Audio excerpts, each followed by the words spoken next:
Xanlıqla məşğul olan köçəri həyat sürən kəndli idi. Düzdürmü? Aleyküm salam. Xanlıqlar dövrünün ictimai-iqtisadi həyatı. Bax oradan. Sağ olun, necəsiz? Bəli, çıxar. Hə. Deməli, Elat nə işinə baxırdı Həbib? Mallarla məşğul olurdu, bir də köçəri həyat sürürdü, bir də xan ordusunun əsas hissəsini təşkil edirdi. Bir də vergi ödəyirdi, yoxsa ödəmirdi? Az vergi verirdi, az. Digərlərin nisbətən. Rəhbər nə işinə baxırdı? Rəhbər mən bir kəndlilər idi, verginin üçdəki vergi verirdilər məhsulun. Rəyyət? Rəyyət də federal və dövlətə vergi ödəyən kəndli idi, divan, mülk və vəq torpaqlarında yaşayırdı. Ay sağ ol. Nisə?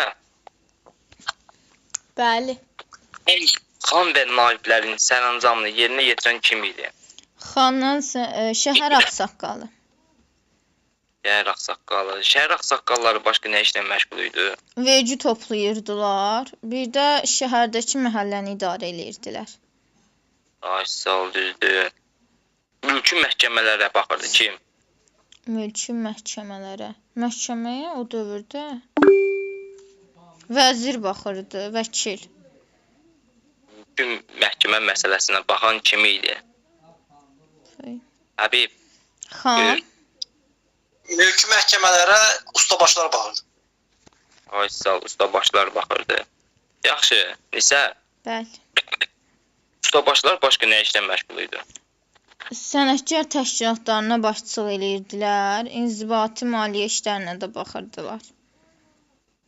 Yəni, əsnaflara başçılıq edirdi, inzibati, maliyyə, mülki məsələlərində baxırdı. Amma xan və naiblərin sərəncamını yerinə yetirən şəhər ağsaqqalları idi. Bəli. Yaxşı, xanlıqların hakimiyyəti siyasi qurum kimi tək hakimiyyətli idi, yoxsa çox hakimiyyətli? Tək hakimiyyətli. Nə? Tək hakimiyyətli. Ay sağ ol. Burada əsas yer kim tuturdu? Xan. Saray məmurları mühüm yer tuturdu bir də. Ay sağ ol. Yaxşı, dedik, rəhbər nə işinə baxırdı? Rəncbər heç nə, bədvaxtın biri idi. Torpağı yox idi, əmək aləti yox idi. Ancaq xan feodal mülklərində işləyirdi. 3/2 vergi verirdi. Bir də ki, məşhur şəxsə bir rəncbər şəxsən verilirdi. Orada yazmışdı ki, testlərdə var idi ki, testdə yazılmışdı ki, məhsulun 1/3 səhv idi, 3/2 idi, yaxşı mı? Bəli. Rəiyyət və rəiyyət isə bu rəncbərdən daha yaxşı yaşayırdı, torpağı var idi. Çünki rəncbərin elədiyi hər işi gördü, divan mülk torpaqlarında yaşayırdı, bir də vəqfdə. Bir də ki, feodala, dövlətə bir də vergi ödəyirdi. Sağ ol, düzdür. Yaxşı, təkimçilik münasibətləri olmamışdı, yoxsa olmuşdu? Azərbaycanda biz deyirik ki, olmayıb, ancaq ki, yəni olmayıb. Bir də 1870-in islahatında heç səhv eləmirəmsə, deyir orada torpaqda görə asılıqdan çıxdılar tamamilə. Düzdür. Zəhra, oxuyubsan? Zəhra. Bəli. Şərti idi. Ay, sağ ol, düzdür. Başqa nə deyə bilərsən? Başqa nə deyim? Həbib, buyur. 18-ci əsrin ikinci yarısında daha geniş yayılmış torpaq mülkiyyət forması idi. Sonra?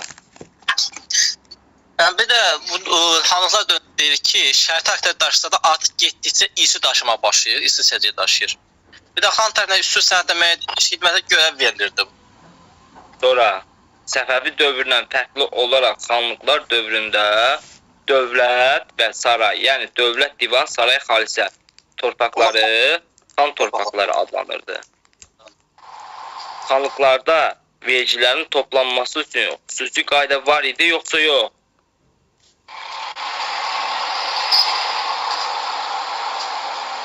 Var idi, Zəhra? Yox idi. Xüsusi qayda yox idi. Hətta Bu isə başda deyir, darğı olmaqla vergi yığanların özbaşınalığı üçün şərait yaranırdı. Düzdür? Düz. Bəli. Söhbaşı nə idi? Vergi idi, torpaq. Bəli, otlaqlardan istifadəyə görə alınırdı rəiyyətdən. Vergi idi, torpaq. Söhbaşı. Vergi. Vergi. Bayramlıq. Bayramda alınırdı. Rəiyyətin fəodala hədiyyə bəxşiş gətirməsi idi. Bağbaşı.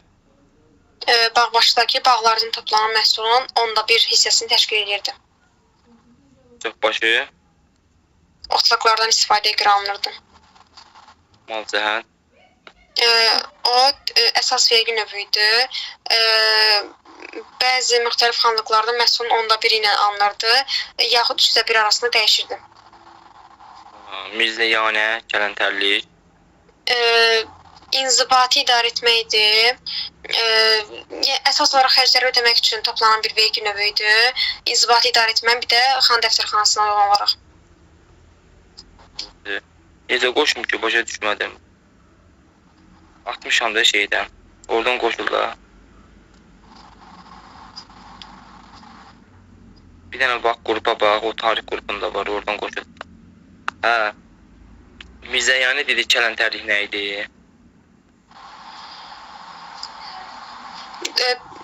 Qurumların xərclərini ödəmək üçün toplanan bir vergi növü idi. Heç at qoşun. Problem deyil, at qoşun.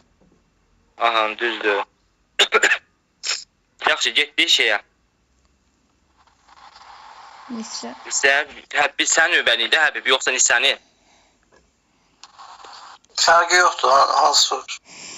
Həbib, getdik. Səfəvi dövründən təxvi olaraq xanlıqlar dövründə Tiyul nə işlə baxırdı?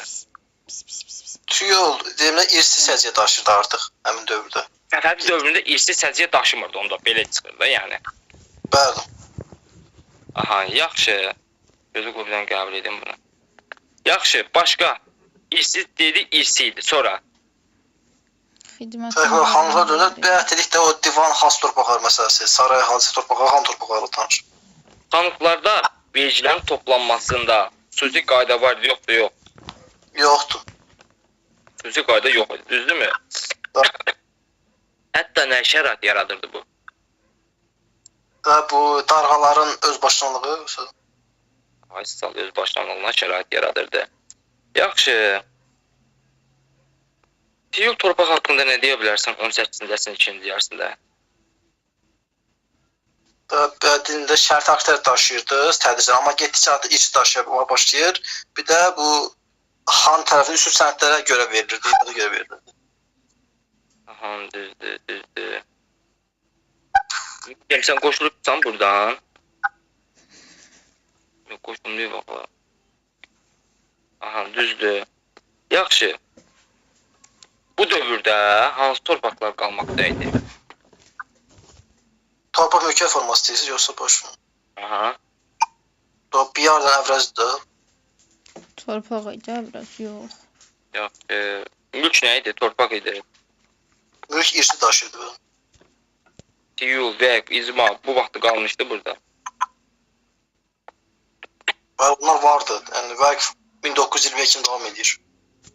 Aha, Mirzəyani kələntərlik. O xan dəftərxanasıdır, izbat edilməyə görə 8 dənə vergi idi. Toplanan vergi idi, düzdür. Yaxşı. Mal cəhət. Mal cəhət əsas vergi növü idi, onda və 3 arasında dəyişirdi. Düzdür. Gözlə bir saniyə.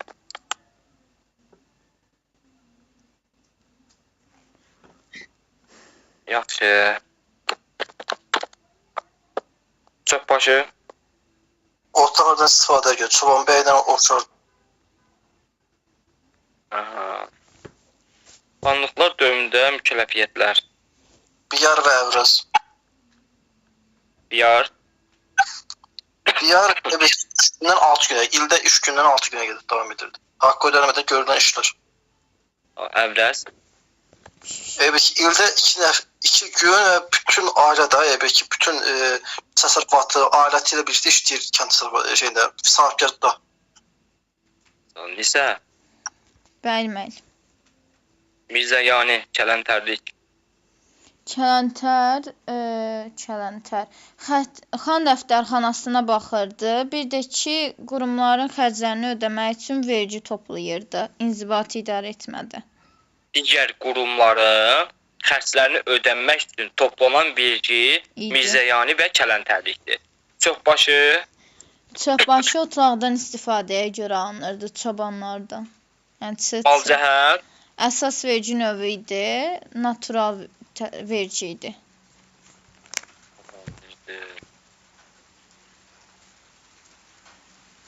Düzdür. Yaxşı. Biyar nə işlə baxırdı? Biyar işinə qarşılığı ödənilməyən görülən işlər idi. İldə 3 gündən 6 günə qədər uzadılırdı. Əvrəz, yəni imədlik. Əvrəz 2 gün idi. Bütün əhali, ailə üzvü gedirdi. Biyardanca aralarından bir nəfər seçirdilər, o gedirdi. Düzdür. Yaxşı. Məryəm burada. Məryəm. Müəllim. İndi qoy sizə bir sual verim. Olar? Buyurun müəllim. Yeni Şamaxını kim idarə edirdi? Köhnə Şamaxını. Məryəm təzə qoydu. Məhəmməd Həsən. Bir də Hacı Məhəmməd. Yeni Şamaxı ilə köhnə Şamaxını. Sən sinifsiz? Mən ona keçdim. Lap yaxşı. Yeni Şamaxını kim idarə edirdi? Köhnə Şamaxını kim idarə edirdi? Şamaxı xanlığını Səfərimiz onu 2 qardaş idarə edirdi. Adlar nə idi? Yenidə kim idi? Köhnədə kim idi? Deməsə deyəcək Zəhra. Səfərimizə biri Hacı Məhəmməd idi. Hacı Məhəmməd hansı? Səyid. Məhəmməd Səyid xan səfərimizə köhnədə idi. Düz deyir Həbib. O Məhəmməd Səyiddən ağası qadarsa köhnə Şamaxıdadır, yeni Şamaxıda Hacı Məhəmməd Əli xandır. Ay sağ ol, düzdür. Yaxşı, Məryəm. Bu Məryəmə bir dənə də sual verim. Zəfəran hardaydı? Abşeronda yer. Abşeronda, düzdür. Çəlti, şəkər çuğundur. Lənkəranda. Lənkəranda. Balıqçılıq? Xəzər dənizində, Kür çayında.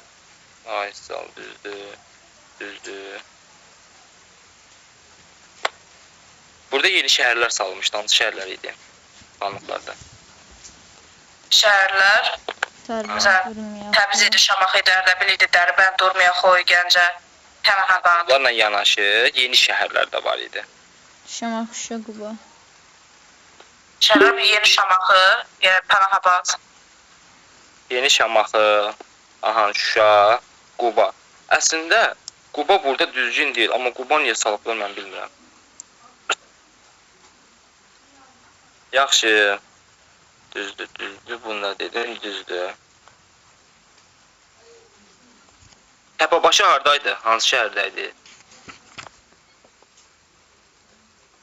Təpəbaşı? Gözlə Həbib. İrəvanda.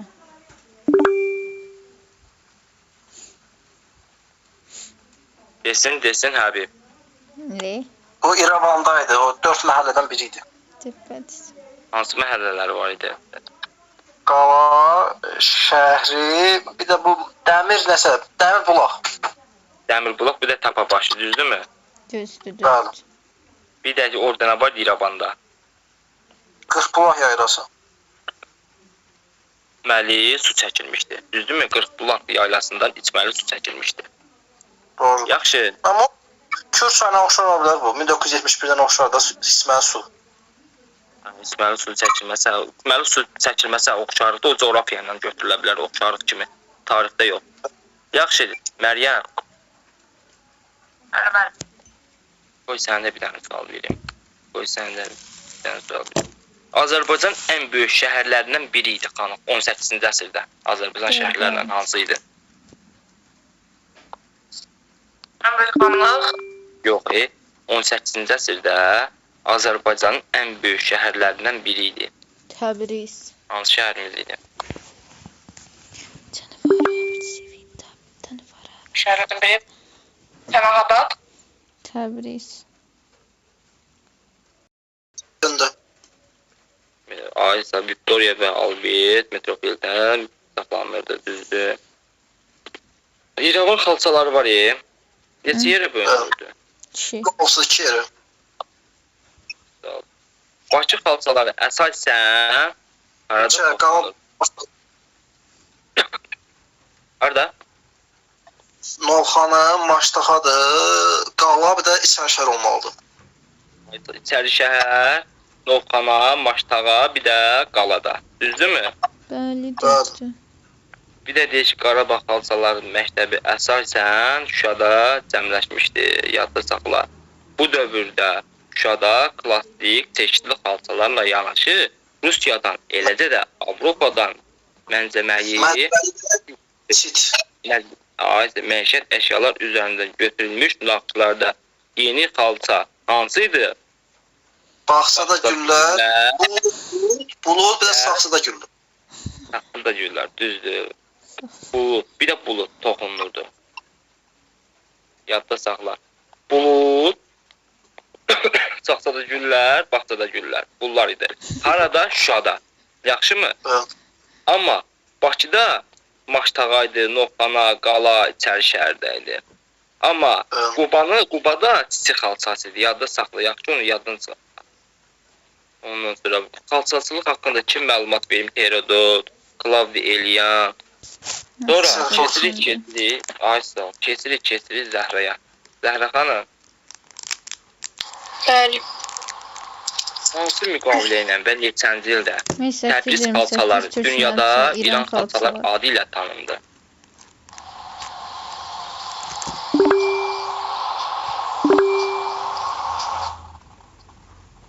Bilməm.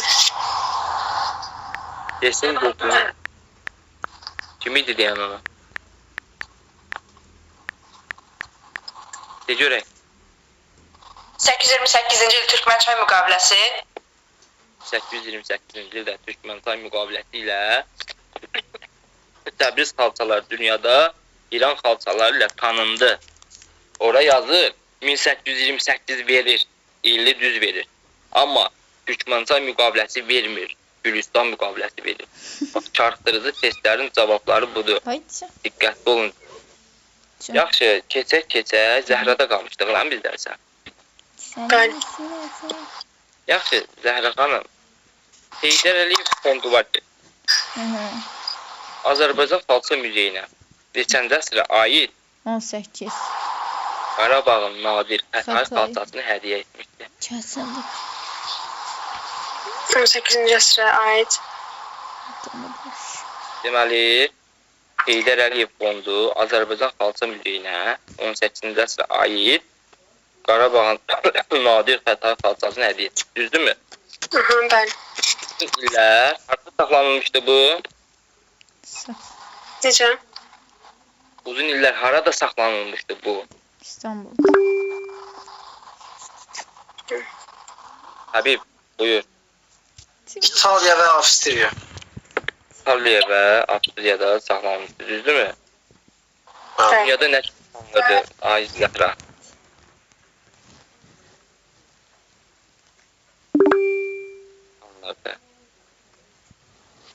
Bilsə de görək, aynısı. Müəllim, sualı bir də verə bilərsiniz.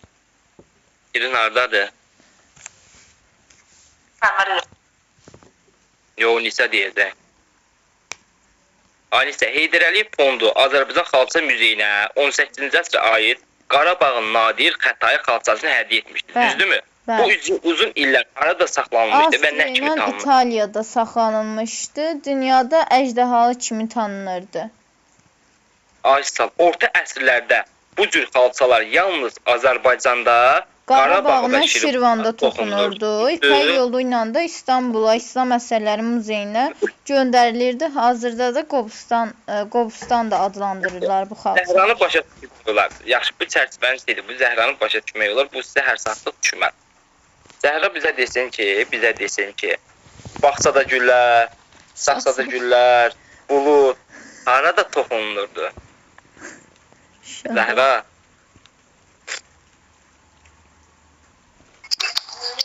Bir dəqiqə.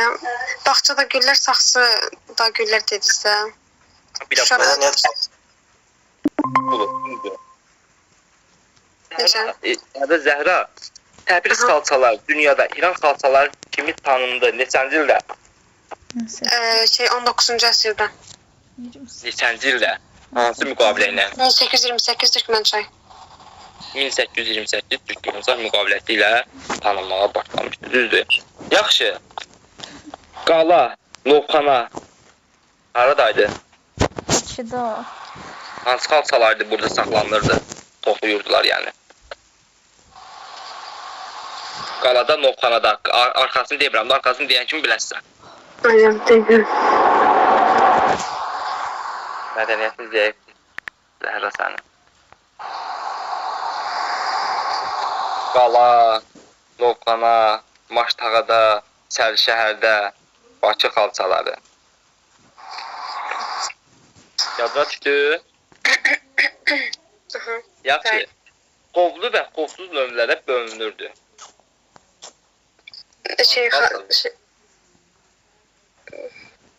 Qarabağ xalçaları.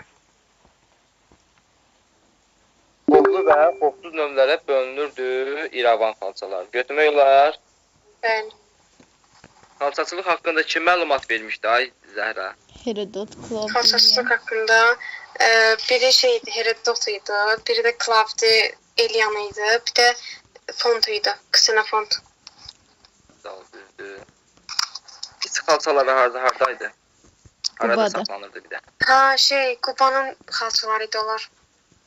Victoria Albert Müzeyində, Londonda, New York Müzeyində. Düzdür. Yaxşı, bu xalçaçı haqqında özüm çox sual cavab bilirəm ki, buradan bir növbə düşmə ehtimalı var. Neçənçimsən Zəhra? 11. Sən Mələk müəllimdəydin, yoxsa? Necə? Mələk müəllimin dərs oxumuşdun sən, yoxsa? Yox, arada. İndi qoy mən sizə belə bir çərçivənin içində oxuyum Zəhra. Ola bilsin ki, birdən salarlar da işte, bilmək olmaz. Heydər Əliyev fondu Azərbaycan Xalça Müzeyinə 18-ci əsr aid Qarabağın nadir Xətai xalçasını hədiyyə etmişdi. Uzun illər Avstriya və İtaliyada şəxsi koleksiyalarda saxlanan bu xalça dünyada əydahalı kimi tanınmışdı. Orta əsrlərdə bu cür xalçalar yalnız Azərbaycanda, Qarabağ və Şirvanda toxunulurdu və böyük ipək yolu ilə xaricə göndərilirdi. İstanbulun Türk və İslam əsərləri müzeyində bəzi nümunələri hal-hazırda saxlanılırdı. Harada? Qobustanda. Ticarət haqqında da yəni bilirsiniz, onu deməyə ehtiyac yox. Həmişə bildiyimiz şeylərdir. Düzdür, yoxsa?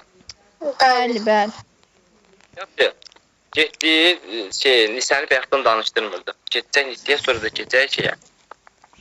Xoş gəldin Azəri. Nisəni sinifsiz? Məlumatınız var bu dərslər haqqında?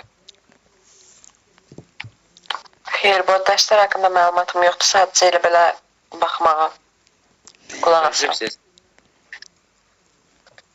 9-cu sinif. Getdi Nisəyə, Nisədən sonra keçəcək Məryəmə. Nisə?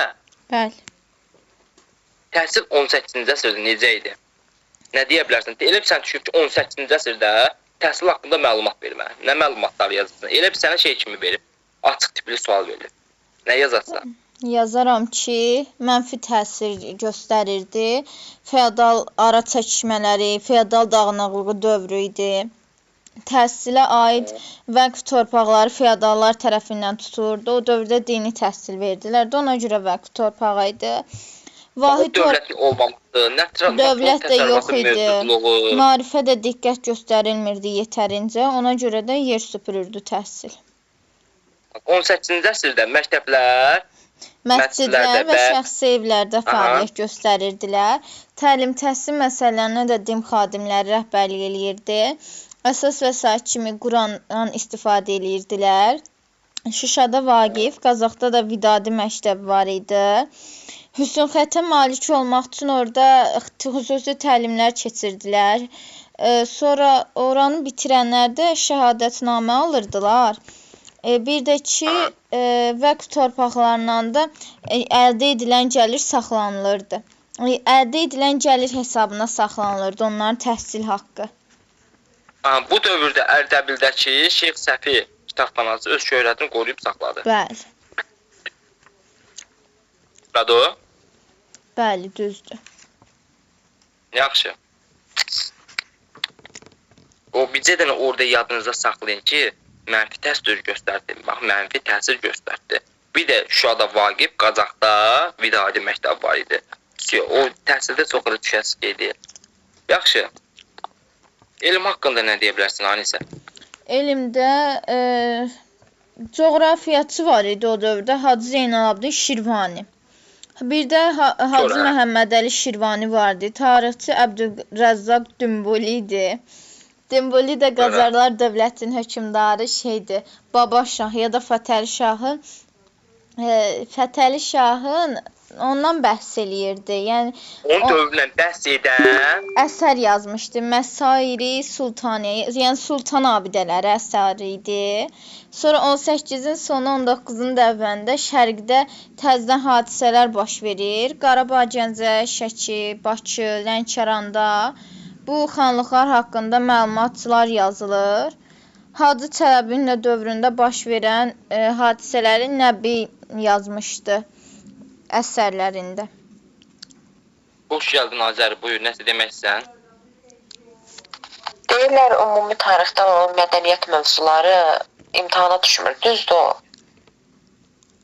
Mədəniyyət mövzuları.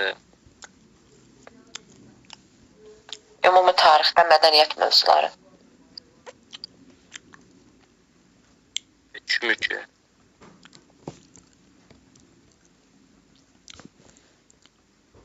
Məncə o bir dəfə düşmüşdü, Topqapı sarayını falan vermişdi orada, biz uyğunlaşdırdıq. Neçənci ildə qəbulda. Yəni proqramdan çıxarılmayıb da, sala bilərlər. Yürü. Bildim, çox sağ ol. Yaxşı.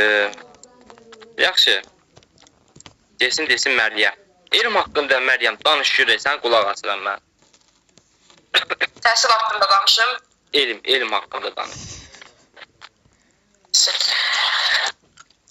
Elm haqqında. Deməli, bizim bu dövrlərdə tanınmış bizim coğrafiya şünaslarımızdan biri Hacı Zeynalabdin Şirvani idi, Hacı Məhəmmədəli Şirvani idi. Tarixçilərimizdən isə Əbdülrəzzaq Dümbüli idi. Və burada Təbrizdən Xoy xanlıqlarının vəziri olmuş Əbdülrəzzaq Dümbüli və Ser Sultaniyə əsəri var idi. Bunun 18-ci əsrin sonunda idi. 19-cu əsrdə sonludur bu. Fətəli Şahın dövrünə bəhs olunan hansı əsəri idi yazmışdı? Ser Sultaniyə. Aha, əsərini yazmışdı. Sonra bunun əsrin yeganə nümunəsi isə Matendaran əsəri idi. Matendaran əl yazması idi. Yəni indi bu hal-hazırda əl yazmalar üstündə saxlanılır. Bir də ki, Hacı Cələb xan hakimiyyət dövründə baş verən hadisələr haqqında Şəkili şair kim idi? Nəbi. Şəkidə şair yazdığı, Şəkili şair Nəbinin yazdığı tarixi məzmunə çox maraqlı idi. Bax, Hacı Cələb xan hakimiyyət dövründə baş verən hadisələr, bax, elə Hacı Cələbi də düzdür. Onun dövrü haqqında baş verən hadisələr haqqında Nəbinin yazdığı tarixi məzmunə çox maraqlı idi. Kim? Nəbinin yazdığı. Kim yazmışdı? Nəbi. Nə haqqında yazmışdı? Hacı Cələb xan hakimiyyət dövründə baş verən hadisələr haqqında yazmışdı. Yaxşı? Yaddan çıxarma. Yaxşı. Qeydilik tarixçimiz kim idi bu vaxtı? Aysa, coğrafiyaçılarımız? Hacı Zeynalabdin Şirvani, Hacı Məhəmmədəli Şirvani. Aha, düzdür. Yaxşı, Məryəm. Şəki xan sarayı kimin dövründə tikilmişdi? Şəhidəmin Hüseyin xan dövründə tikilmişdi. 1763-cü ildə Usta Abbas Qulu tikilmişdi. UNESCO-nun Dünya İrs Siyahısına daxil olunmuşdu 2019-cu ildə. Dünya İrs Siyahısına 2019-da daxil oldu. Harada tikilmişdi dedik? Dedik ki Reyhan dövlü, Hüseyin Dıtxan dövləti tikilmişdi. O Usta Abbas Qulu tərəfindən tikilmişdi 1763-də. Şəkidə Şəki xan sarayı idi. Hüseyin xan dövründə tikilmişdi. Şəkili Hüseyin var yadına düşdü Nisə. Nə olmuşdu Şəkili Hüseyin xan dövründə? Şəkili Hüseyin. Deyir mən kimə vergi verməkdən deyir imtina eləyirəm. Gürcülərə. Ay sizə bax o Hüseyin xan dövründə Həsən xan Qacar. Səfar. Həsən Əli xan Qacar. Qacarların dövrü başlayır İrəvanda. Sən ora Həsən xan yazdınsa var testdə. Səhvdir artıq o. Həsən Əli. Yaxşı. Hüseyin Əli, Həsən Əli, axırda Əli var. İrəvan yadınızda saxlayın, Əli. İrəvanı elə bil Əli ilə yadda saxlayın. Yaxşımı? Yaddan çıxarmayın. Yaxşı. Zəhra buyur. Naxçıvan. Hə, Naxçıvan. Naxçıvan dedim bəyəklər. Naxçıvan. Hə, Hacı xan dövründə nə olmuşdu? Şiraz Olmuşdu. qonaqları. Şiraz qonaqları. Hakimiyyət olun.